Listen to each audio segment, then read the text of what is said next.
उत्तर प्रदेश बिहारमध्ये स्थापना दिवस करून दाखवा, आंध्र प्रदेश कर्नाटक तामिळनाडूमध्ये स्थापना दिवस करून दाखवा, कर्नाटकात स्थापना बेळगावच्या ठिकाणी करून दाखवा. अरे आपल्या महाराष्ट्रातल्या चारही राज्याच्या उत्तर भाषिक असेल तामिळ आपल्याला विरोध करतात. मी एक अनुभव सांगतो. मी तिरुपतीला जाताना मद्रासला लोकल ट्रेनने गेलो होतो. संपूर्ण पिकनिक ग्रुप होता आणि टाइमपास म्हणून पत्ते खेळत होते. आंध्र प्रदेशला गाडी आली, तिकडचे पोलीस दन गाडीमध्ये घुसले, सगळं आमच्या पोरांना पकडून धरून घेऊन गेले.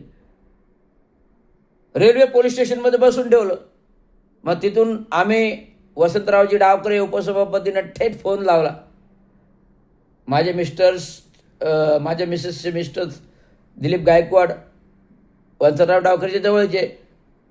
तात्काळ फोन लावला, फोन उचलला. डावकरेंनी तुरंत तिकडच्या CPला फोन केला.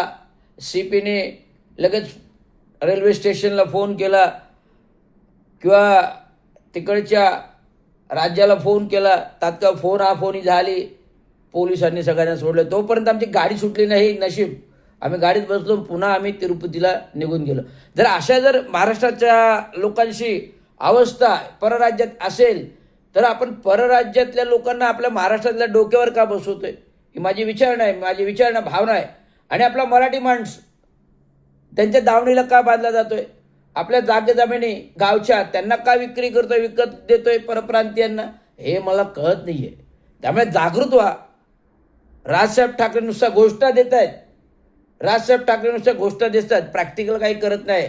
परंतु रवींद्र शिंदे थेट मैदानात उतरून रस्त्यावर उतरून प्रॅक्टिकल करणारा माणूस आहे. ह्यापुढे आपल्या ह्यापुढे आपल्या जागा जमिनी शाबूत ठेवा. परप्रांतीयांना विकरू नका. आणि परप्रांतीय जर महाराष्ट्रामध्ये अशा प्रकारचे कार्यक्रम करायचा प्रयत्न करत असेल तर राज्य सरकारने नोटिफिकेशन काढा आणि बंदी आणा. कुठलाही परप्रांतीय कार्यक्रम स्थापना दिवस असो, उत्सव दिवस, कुठलाही महाराष्ट्र राज्यात होणार नाही. आणि महाराष्ट्र राज्यामध्ये फक्त महाराष्ट्राचेच कार्यक्रम होतील. महाराष्ट्र राज्यामध्ये फक्त महाराष्ट्राचेच कार्यक्रम होतील. महाराष्ट्र राज्यामध्ये फक्त महाराष्ट्राच कार्यक्रम होतील. आणि महाराष्ट्रामध्ये फक्त 1 मे महाराष्ट्र दिन स्थापना दिवस हाच कार्यक्रम होईल. संयुक्त हुतात्मा दिन हाच कार्यक्रम होईल. हे लक्षात ठेवा.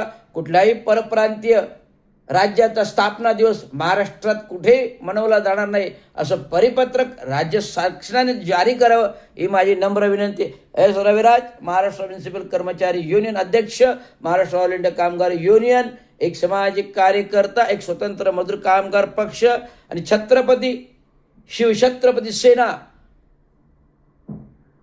संघटनचे प्रमुख म्हणून मी हे आवाहन करतो राज्य सरकारला. धन्यवाद. जय महाराष्ट्र.